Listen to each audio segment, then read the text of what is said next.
ప్రభునందు ప్రియమైన సహోదర సహోదరులారా, ప్రభువైన యేసుక్రీస్తు శ్రేష్ఠమైన నామములో ప్రతి ఆదివారం రొట్టె విరుచు కూడికకు మనము చేరి వస్తున్నాం. ప్రభునందు విశ్వాసం ఉంచిన మనం అమూల్యమును నిర్దోషమునైన గొర్రెపిల్ల వంటి క్రీస్తు రక్తము చేత విమోచించబడిన మనం ఆరాధికులుగా సంఘముగా చేరివచ్చి ప్రతి ఆదివారం ప్రభువును జ్ఞాపకం చేసుకుంటున్నాం. ఆయన శిలువ మరణ పునరుద్ధానాలను, ఆయన వేదనను, ఆయన పొందిన బాధను, ఆయన పొందిన శ్రమను తలపోసుకుంటూ విశ్వసించిన మనకు కలిగిన రక్షణ బట్టి ఆయన స్తుతిస్తూ సంఘములో హెచ్చించి ఘనపరచి ఆయన ద్వారా మన ఆరాధన తండ్రైన దేవునికి అర్పిస్తూ ఉన్నాం. రొట్టె విరుచు కూడికలో ప్రభువును జ్ఞాపకం చేసుకునుట, ప్రభువును గురించిన సంగతులు వర్ణించుట, వివరించుట, మరి ముఖ్యంగా ఆయన శిలువ శ్రమలను తలపోయిట మనం జరిగిస్తూ ఉన్నాం. సహాయకరంగా రూతు గ్రంథము 4వ అధ్యాయం, రూతు గ్రంథము 4వ అధ్యాయం 5వ వచనం చదువుకుందాం. 5 నుండి. The book of Ruth chapter 4 verses 5 onwards. Boaz, నీవు నయోమి చేతి నుండి ఆ పొలమును సంపాదించు దినమున చనిపోయిన వాని పేరట అతని స్వాస్థ్యమును స్థిరపరచునట్లు చనిపోయిన వాని భార్య అయిన రూతు అను మోయాబీయురాలిని యొద్ద నుండి దాని సంపాదింపవాలని చెప్పగా, ఆ బంధువుడు, నేను దానిని విడిపించుకొనలేను, నా స్వాస్థ్యమును పోగొట్టుకుందునేమో, నేను దాన్ని విడిపింపలేను గనుక నీవే నాకు ప్రతిగా బంధువుని ధర్మము జరిగించుమని చెప్పెను. ఇశ్రాయేలీయులలో బంధుధర్మమును గూర్చి గాని క్రయ విక్రయమును గూర్చి గాని ప్రతి సంగతిని స్థిరపరచుటకు పూర్వమున జరిగిన మర్యాద ఏదనగా, ఒకడు తన చెప్పు తీసి తన పొరుగు వానికిచ్చుటయే. ఈ పని ఇశ్రాయేలీయులలో ప్రమాణముగా ఎంచబడెను. ఆ బంధువుడు, నీవు దానిని సంపాదించుకునమని బోయజుతో చెప్పి తన చెప్పు తీయగా, బోయజు ఎలీమెలకునకు కలిగినది యావత్తును, కిల్యోనుకును మహలోనుకును కలిగినది యావత్తును నయోమి చేతి నుండి సంపాదించితనని నేనన్నందుకు మీరు ఈ దినమున నా సాక్షులై ఉన్నారు. మరియు చనిపోయిన వాని పేరట అతని స్వాస్థ్యమును స్థిరపరచునట్లును, చనిపోయిన వాని పేరు అతని సహోదరులో నుండి అతని స్థలము యొక్క ద్వారము నుండి కొట్టివేయబడక ఉండునట్లును నేను మహలోను భార్య అయిన రూతు అను మోయాబీయురాలని సంపాదించుకొని పెండ్లి చేసుకొనుచున్నాను. నేను మహలోను భార్య అయిన రూతు అను మోయాబీయురాలని సంపాదించుకొని పెండ్లి చేసుకొనుచున్నాను. రూతు గ్రంథములో బోయజు మనకు ప్రముఖమైన వ్యక్తిగా కనబడుతున్నాడు. మరి ఎలీమెలెకు అతని భార్య నయోమి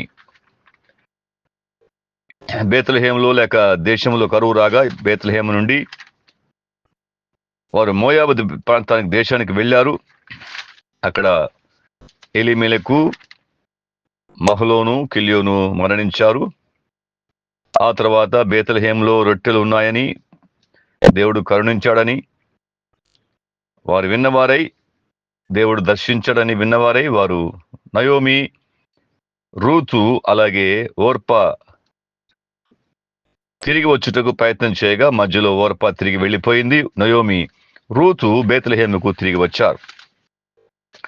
విధవరాండ్రుగా ఉన్న ఇద్దరిని ఆదరించిన వాడు బోయజు, చేరదీసిన వాడు బోయజు, ఆహారం ఇచ్చిన వాడు బోయజు, ఆశ్రయం ఇచ్చిన వాడు బోయజు, వారిని ధైర్యపరిచిన వాడు బోయజు. అంతకు మించి రూతును పెళ్లి చేసుకున్నవాడు బోయజు.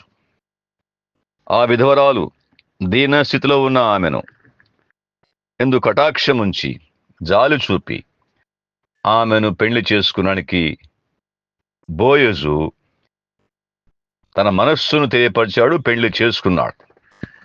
బోయజులో మన ప్రభువును మనం చూస్తున్నాం. ఆయన మన పరమ బోయజు. విధవరాలి పోలికలో, అనాథల పోలికలో, నిరాశ్రయులుగా ఉన్న వారి పోలికలో,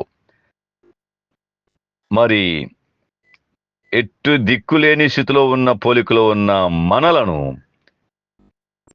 మన పరమ వరుడు, మన ప్రభువైన యేసుక్రీస్తు ఆయన ముందుకు వచ్చి బంధువుని ధర్మము జరిగించడానికి సంసిద్ధుడుగా వచ్చి మన పక్షముగా మన కొరకై మనలను పెళ్లి చేసుకోవడం అనగా తనను హత్తుకోవడం కోసంగా, స్వీకరించడం కోసంగా ఆయన బంధువుని ధర్మాన్ని జరిగించాడు. నయోమి రూతులు మోయాబు నుంచి బేత్లెహేముకు వచ్చారు. బేత్లెహేములో ఉన్న బోయజు వద్దకు వారు వచ్చారు. బోయజు వారిని ఆదరించాడు. కానీ మన ప్రభుని యేసుక్రీస్తు పరలోకం నుంచి ఈ లోకానికి దిగి వచ్చాడు. దీన స్థితిలో ఉన్న మనలను, దౌర్భాగ్య స్థితిలో ఉన్న మనలను, అనాథులుగా, విధవరాండ్రుగా, విడవబడిన వారముగా, నిరాశ్రయులుగా ఉన్న మన కోరికై ఆయన లోకానికి దిగి వచ్చాడు. ఆయన బేత్లెహేములోనే జన్మించాడు. బేత్లెహేములో పశువుల పాకలో, పశువుల తొట్టిలో ఆయన పరుండబెట్టబడ్డాడు. ఆయన పరలోకం నుంచి, పరమపురి నుంచి బేత్లెహేమునకు ఈ లోకానికి నరుడుగా జన్మించిన మన పరమ బోయేజు ప్రభువైన యేసుక్రీస్తు. ఆయన నిరాశ్రయులుగా ఉన్న వారికి, అనాథులుగా విడబడిన వారికి, ఏ దిక్కులేని వారికి ఆశ్రయం ఇచ్చుటకై వారిని తన యొక్క బాహుల క్రింద, తన యొక్క కరుణా కటాక్షములకు పాత్రులుగా చేయడం కోసమై నరుడుగా దిగి వచ్చిన వాడు మన పరమవరుడు, మన ప్రభువైన యేసుక్రీస్తు.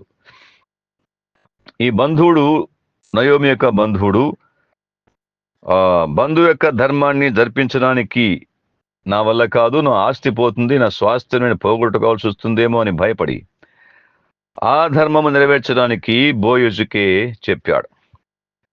ఈ బంధువుడు ధర్మశాస్త్రానికి సూచనగా ఉన్నాడు. ధర్మశాస్త్రము దేనిని చేయజాలకపోయినో దేవుడు దానిని చేసెను. ధర్మశాస్త్రము మనల్ని పాపం నుంచి విడిపించలేకపోయింది. ప్రభువైన యేసుక్రీస్తు మనల్ని పాపం నుంచి విడిపించాడు. ఆ బంధువుడు చేయలేకపోయిన దానిని బోయజు చేశాడు. ధర్మశాస్త్రము చేయలేకపోయిన దానిని మన ప్రభువైన యేసుక్రీస్తు చేశాడు అనేది మనం జ్ఞాపకం చేసుకుందాం. ద్వితీయోపదేశకాండము 25వ అధ్యాయంలో 9వ వచనంలో మనం చూస్తాం. బంధువుని యొక్క ధర్మం గురించిన వివరాలు అక్కడ ఉన్నాయి. ఆ ప్రకారంగా ఆ బంధువుడు తన చెప్పు తీసి బోయజుతో చెప్పి తన చెప్పు తీయగా బోయజు ఏమన్నాడు? 9వ వచనంలో, ఎలీమెలెకును కలిగినది యావత్తును, కిల్యోనుకును మహలోనుకును కలిగినది యావత్తును నయోమి చేతి నుండి సంపాదించితనని నేను అన్నందుకు మీరు ఈ దినమున సాక్షులై ఉన్నారు. మరియు చనిపోయిన వాని పేరట అతని స్వాస్థ్యమును స్థిరపరచునట్లు చనిపోయిన వాని పేరు అతని సహోదరుల నుండి, అతని స్థలం యొక్క ద్వారము నుండి కొట్టివేయబడక ఉన్నట్లు నేను మహలోను భార్య అయిన రూతు అను మోయాబీయురాలని సంపాదించుకుని పెళ్లి చేసుకుంటున్నాను అంటున్నాడు. రూతు భార్యను పెళ్లి చేసుకున్న బోయజు, ఆమె విధవరాలుగా ఉంది, ఆమెను పెళ్లి చేసుకున్నాడు. నయోమి కిలక ఎలీమెలెకు కలిగిన స్వాస్థ్యము, కిల్యోనుకు మహలోను కలిగిన ఆ స్వాస్థ్యము, వాటన్నిటినీ సంపాదించడానికి, వారి యొక్క స్వాస్థ్యమును స్థిరపరచడానికి, చనిపోయిన వారి యొక్క స్వాస్థ్యమును స్థిరపరచడానికి బోయజు రూతును పెళ్లి చేసుకున్నాడు. అలాగే మనము ఆదాములో కోల్పోయిన మహిమను, ఆదాము పండు దినమున చచ్చిదమన్నాడు. అలాగనే ఆదామును బట్టి, ఆదాము ద్వారా, ఆదాములో మానవ జాతి అంతా అపరాధముల చేతను పాపముల చేతను చచ్చిన వారంగా ఉన్నాం. ఆ యొక్క ఏదేను తోటలో వెళ్ళడానికి దేవుని మహిమను పొందలేకపోతున్నాం. ఎలానగా అందరూ పాపం చేసి దేవుడు అనుగ్రహించు మహిమను పొందలేకపోతున్నారు. ఆ స్వాస్థ్యమును పొందలేక దుస్థితిలో, దౌర్భాగ్య స్థితిలో మానవ జాతి ఉండగా ఆ స్వాస్థ్యమును స్థిరపరచడానికి, ఏ స్వాస్థ్యమైతే ఆదాములో మనం పోగొట్టుకున్నాము, ఆదాము హవ్వలలో మనం పోగొట్టుకున్నాము, ఆ స్వాస్థ్యమును స్థిరపరచడానికి ఏదైనా తోటలో వారు పొందిన పూర్వపు వైభవము, అంతకంటే మించిన వైభవము, పరలోక స్వాస్థ్యము, తేజోవాసుల స్వాస్థ్యము, అక్షయమైనది, నిర్మలమైనది, వాడబారినది అయిన స్వాస్థ్యము మనము తిరిగి పొందడానికి, దానిని స్థిరపరచడానికి మన ప్రభువైన యేసుక్రీస్తు మన నిమిత్తమై ఈ లోకానికి మానవుడిగా జన్మించాడు. మన కొరకై శిలువలో ఆయన మరణించి సమాధి చేయబడి తిరిగి లేచుట ద్వారా స్వాస్థ్యమును పోగొట్టుకున్న మనము ఆ స్వాస్థ్యమును స్థిరపరచడానికి ఆయన మనకు వీలు కల్పించాడు. ఎవరమైతే యేసుక్రీస్తును విశ్వాసం ఉంచామో సచ్చిన స్థితిలో ఉన్న మనలను క్రీస్తు కూడా ఆయన దేవుడు బ్రతికించాడు.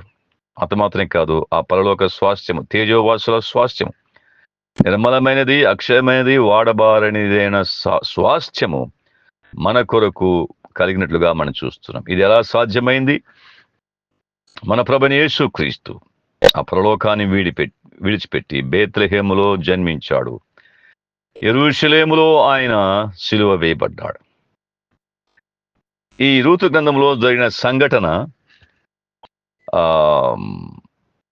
4వ అధ్యాయంలో అక్కడ చూస్తున్నాం. ఆ పురద్వారము దగ్గర అన్నాడు, పురద్వారం అన్నాడు, గేట్. ఆ పురానికి ఆ బేత్లెహేము పురానికి ద్వారము, ఆ ద్వారములకి గేట్ వద్ద జరిగిన సంఘటన ఇది. 4వ అధ్యాయం 1వ వచనంలోనే, అనగా ఆ పురద్వారము దగ్గర బోయజు రూతును పెళ్లి చేసుకున్నట్లుగా ప్రకటించాడు. పెళ్లి చేసుకుంటున్నాను అన్నాడు, పెళ్లి చేసుకున్నాడు. పురద్వారము దగ్గర, out side of the camp, out side of the gate. ఇక్కడ బోయజు బేత్లెహేములో చేసుకున్నాడు. మన ప్రభువైన యేసుక్రీస్తు యెరూషలేము గవిని వెలుపట ఆయన శ్రమ పొంది ఆ కల్వరి కొండ మీద ఏకాకిగా, నిస్సహాయుడుగా, మనందరి పాపాల కొరకై గాయాలు పొంది 3 మేకుల మధ్య వ్రేలాడి మన కొరకై తన ప్రాణము కార్చాడు, ప్రాణం ఇచ్చాడు, రక్తము కార్చాడు, తన ప్రాణం పెట్టాడు. ఆ యెరూషలేము గవిని వెలుపట ఆయన పొందిన శ్రమను బట్టి మనలను ఆయన తనకు వధువుగా లేక భార్యగా స్వీకరించడానికి అవకాశం కలిగింది. ఈ బోయజు పురద్వారమునొద్ద అక్కడ రూతును పెళ్లి చేసుకున్నట్లుగా ప్రభువైన యేసుక్రీస్తు యెరూషలేము గవిని వెలుపట ఆయన శ్రమ పొందాడు. హెబ్రీ పత్రికలో ఆ మాట మనము తేటగా మనం చూస్తున్నాం.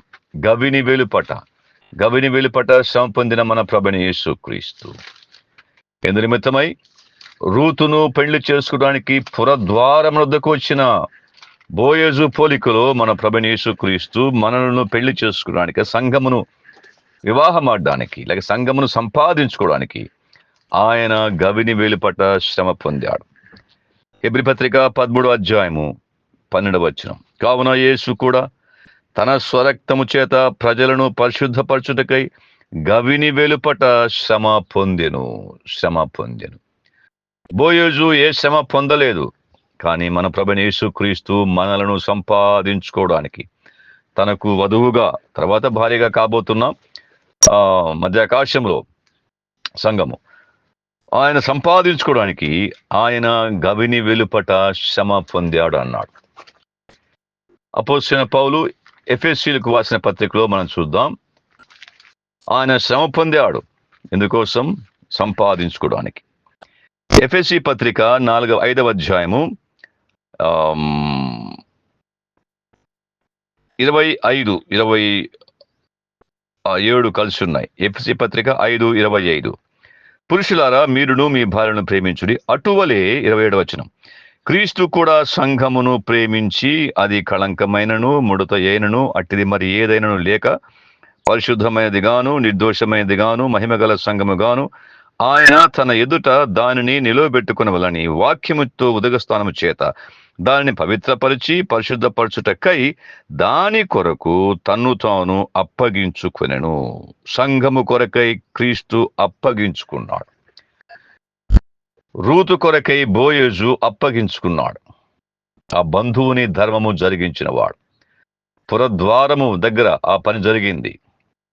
అక్కడే రూతు బోయజుకు భార్యగా ఆమె సంపాదించుకున్నాడు. గొల్గొతా కొండ మీద, కల్వరి కల్వరి కొండ మీద యెరూషలేము గవిని వేలుపట మన ప్రభు అయిన యేసుక్రీస్తు తన్ను తాను అప్పగించుకున్నాడు. ఎందుకు? సంఘమును ప్రేమించి అన్నాడు. సంఘమును ప్రేమించి తన ఎదుట దానిని నిలువబెట్టుకోవాలి అని ఉద్దేశంతో సంఘమును ప్రేమించాడు, సంఘమును సంపాదిస్తున్నాడు, ఇంకా సంపాదిస్తున్నాడు. అనేక మంది రక్షించబడి సంఘములో చేర్చబడుతున్నారు, క్రీస్తు అను శరీరములో చేర్చబడుతున్నారు. Many people are being added into the body of Christ throughout the world. పెంతెకోస్తు నాడు మొదలుకొని యేసుక్రీస్తు మధ్యాకాశానికి వచ్చేంత వరకు దేవుడు ప్రభు అయిన యేసుక్రీస్తు తన రక్తము చేత అందరినీ కొంటున్నాడు, అనేక మందిని కొంటున్నాడు.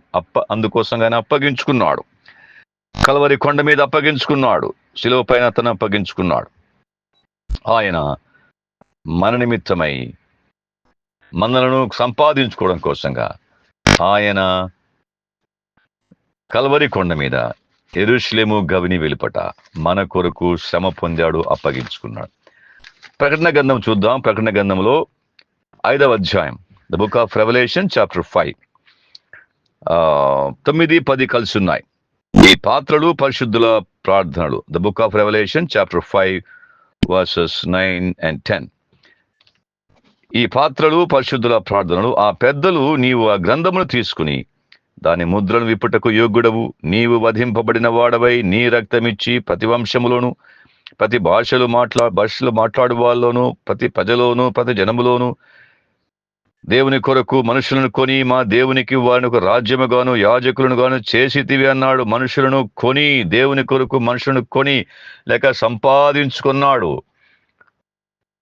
దేని చేత? తన రక్తము చేత. సంపాదించుకొనబడిన మనము ఆయన వధువుగా ఉన్నాం.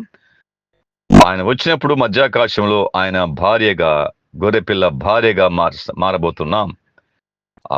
ఆ యొక్క ఇన్సిడెంట్ ఇంకా జరగబోతుంది. ఆయన ప్రతి మనిషిని కొన్నాడు. ప్రతి భాషలో నుంచి, ప్రతి జనములో నుంచి, ప్రతి వంశంలో నుంచి ఆయన మనుషులను కొంటూ ఉన్నాడు. ఆయన కొని ఆ సంఘమును తనకి లోకములో స్థాపిస్తున్నాడు. ది బాడీ ఆఫ్ క్రైస్ట్, క్రీస్తు శరీరములో అనేక మంది చేర్చబడుతున్నారు. ఈ శరీరము వధువుగా ఉంది. సంఘము మధ్యాకాశంలో గొర్రెపిల్ల భార్యగా మారబోతున్నాం. అపోస్తల కార్యములు 20వ అధ్యాయంలో అపోస్తలుడైన పౌలు ఎఫెసులో ఉన్న పెద్దల గురించి మాట్లాడుతూ సంఘముల గురించిన ఒక వర్ణన చేస్తూ ఒక సంగతిని వివరిస్తున్నాడు. అపోస్తల కార్యములు 20వ అధ్యాయం 28, the book of Acts chapter 20 verse 28. దేవుడు తన స్వరక్తమిచ్చి సంపాదించిన తన సంఘమును కాయుటకు పరిశుద్ధాత్మ మిమ్మును దేనియందు అని అంటున్నాడు. ఆ మంద అంటున్నాడు. దేవుడు తన స్వరక్తమిచ్చి, ప్రభు అని కింద ఫుట్ నోట్లో ఉంది అనేక ప్రాచీన పత్రులలో, ప్రభు తన స్వరక్తమిచ్చి సంపాదించిన సంఘమును, తన సంఘమును అంటున్నాడు. సంఘము ఆయన స్వరక్తమిచ్చి సంపాదించుకున్నాడు. బోయజు రూతును సంపాదించుకున్నాడు. బోయజు రూతును సంపాదించుకోవడం కోసంగా తన రక్తం ఇవ్వలేదు, ఏం ప్రాణదానం చేయలేదు, ఏం త్యాగం చేయలేదు. కాకపోతే బంధువుని ధర్మము జరిగించట్లో కొంత ఇబ్బంది ఉంది. ఆ స్వాస్థ్యమును కొనాలి, ఖర్చు పెట్టాలి. తద్వారా తన స్వాస్థ్యం కొంత పోగొట్టుకుంటే కానీ ఆ స్వాస్థ్యం రాదు. కానీ ప్రభువైన యేసుక్రీస్తు తన ప్రాణం పెట్టాడు, తన స్వరక్తం ఇచ్చి సంపాదించుకున్నాడు. పరలోక మహిమను విడిచిపెట్టి ఈ పాపభూయిష్టమైన లోకానికి వచ్చి పాపముల చేత, అపరాధం చేత చచ్చిన మనలను రక్షించడానికి, తన వధువుగా చేసుకోవడానికి ఆయన మన కొరకై కల్వరి శిలువ పైన బలిగా అర్పించబడ్డాడు. యేసుక్రీస్తు మన పరమ బోయేజు, పరమ వరుడైన బోయేజుల పోలికలో మనం చూస్తున్నాం. ఆయన మనలను సంపాదించుకున్నాడు. అపోస్తలుడైన పేతురు రాసిన పత్రిక, మొదటి పేతురు పత్రిక 1వ అధ్యాయంలో 19వ వచనం లేక 18, 19. పితృపారంపర్యమైన, మొదటి పేతురు 1:18, 19. పితృపారంపర్యమైన మీ వ్యర్థ ప్రవర్తనను విడిచిపెట్టినట్లుగా వెండి బంగారముల వంటి క్షయ వస్తువుల చేత మీరు విమోచించబడలేదు గాని అమూల్యమైన రక్తము చేత అనగా నిర్దోషమును నిష్కళంకమును అగు గొర్రె పిల్ల వంటి క్రీస్తు రక్తము చేత విమోచింపబడితిరి అని ఇక్కడ చూస్తున్నాం. విమోచింపబడలేదు. బోయజు రూతును విడిపించాడు. రూతు నయోమి ఆ సందర్భంలో ఆయన ఆమెను విడిపించాడు. విడిపించుకొనలేదు. 4వ అధ్యాయం చూడండి. రూతు గ్రంథము 4వ అధ్యాయం. ఆ బంధువుడు చెప్పాడు కదా, 5వ వచనంలో లేక 6వ వచనంలో, ఆ బంధువుడు నేను దానిని విడిపించుకొనలేను అన్నాడు. విడిపించుకొనలేను, సంపాదించుకొనలేను అని వాడు అసక్తత తెలియపరిచాడు. కానీ బోయజు ఆమెను విడిపించాడు, ఆ ఆస్తిని విడిపించాడు, రూతును పెళ్లి చేసుకుని సంపాదించుకుని పెళ్లి చేసుకున్నాడు. ఆయన 2 కార్యాలు జరిగించాడు. విడిపించాడు. ఆ బంధు యొక్క ధర్మమును జరిగించిన మన ప్రభువైన యేసుక్రీస్తు. ఇక్కడ 4వ వచనం చూద్దాం.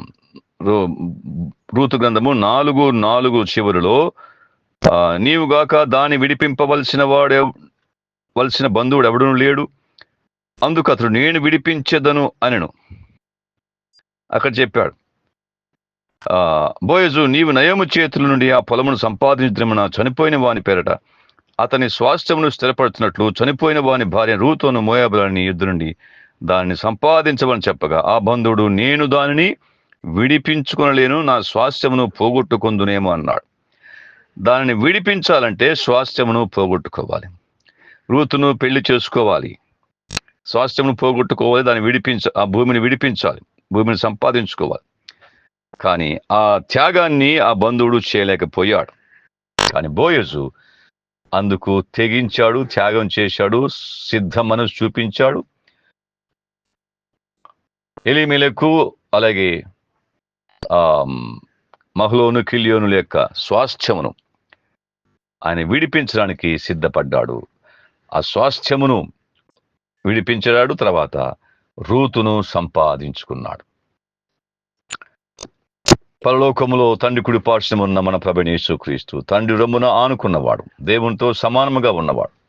అది విడిచిపెట్టకూడని భాగ్యమని ఎంచుకొనక దౌర్భాగ్య స్థితిలో వైధవ్యములో ఉన్న మనలను, నిరాశ్రయులుగా ఉన్న మానవ జాతిని ఆదాములో పోగొట్టుకున్న స్వాస్థ్యాన్ని తిరిగి స్థిరపరచడానికి, to stablish the inheritance which was lost in Adam. ఆదాములో మానవ జాతి పోగొట్టుకున్న ఆ స్వాస్థ్యము, ఆ ఏదెను తోటలు వారు పోగొట్టుకున్నారు.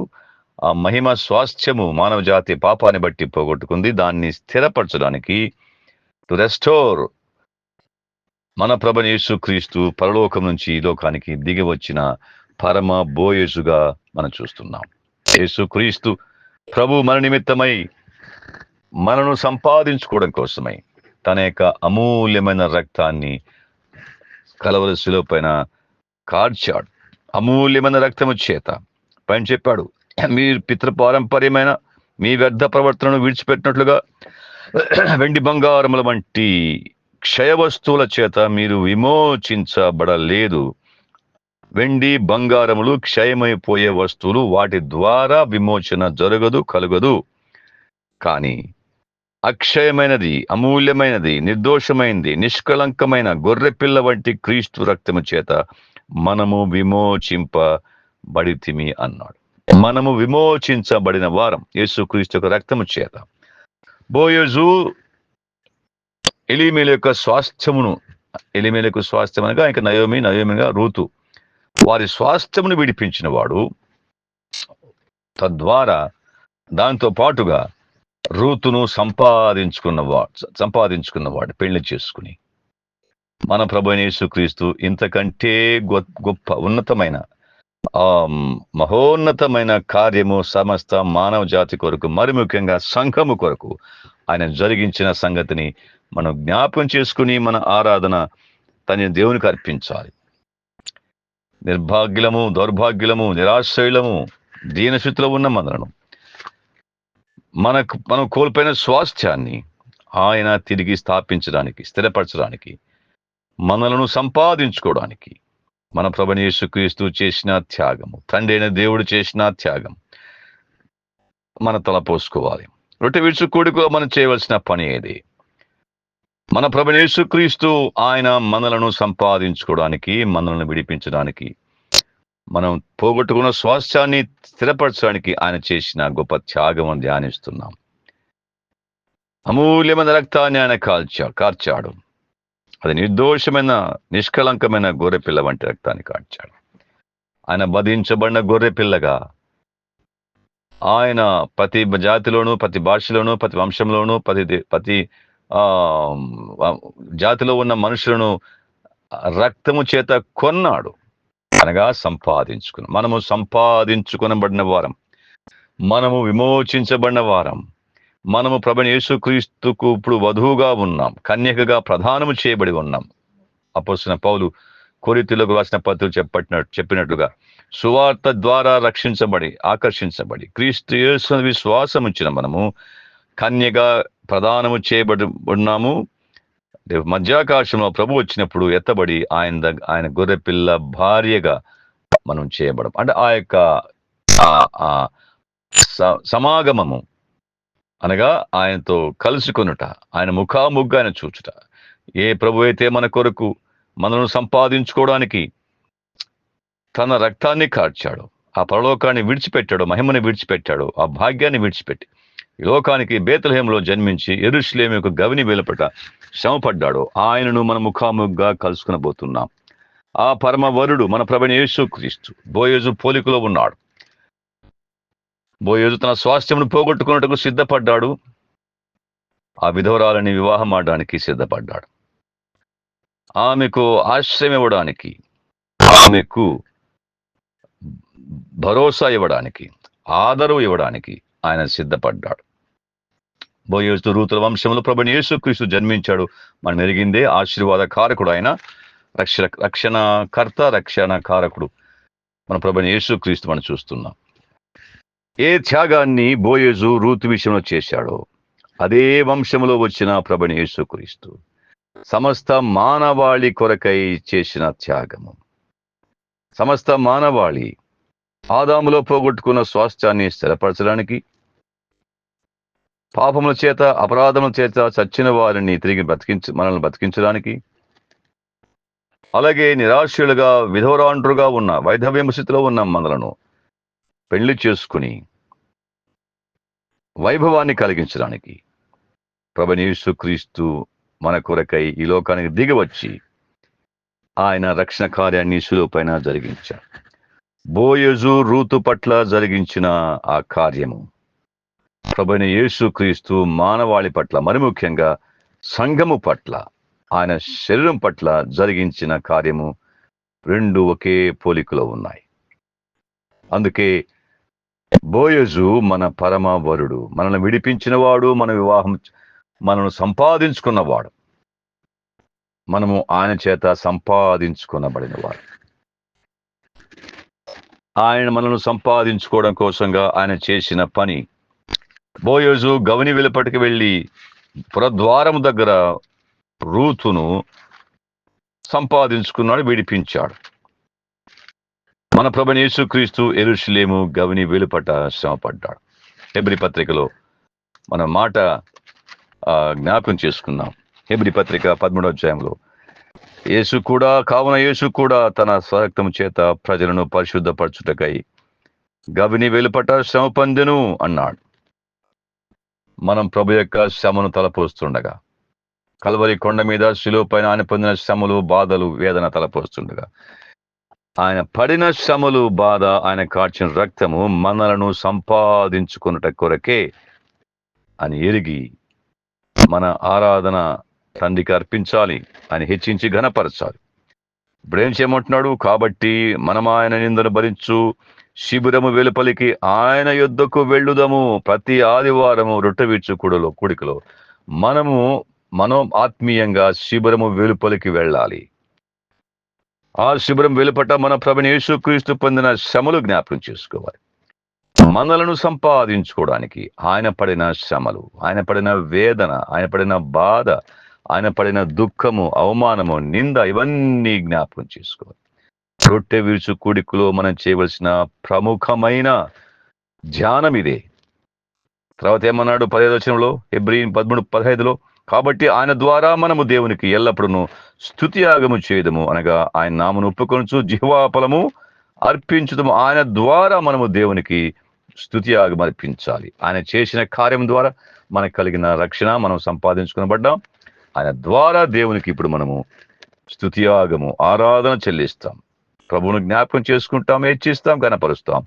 ఆయన ద్వారా దేవునిని మనము ఆరాధించి ఆయన నామాన్ని ఒప్పుకొనుచు జిహ్వా ఫలము తండ్రి దేవునికి అర్పించి ఆరాధన చేద్దుము గాక. దేవుడు తన వాక్యము మన ఆత్మీయ మేలు కొరకై దీవించును గాక.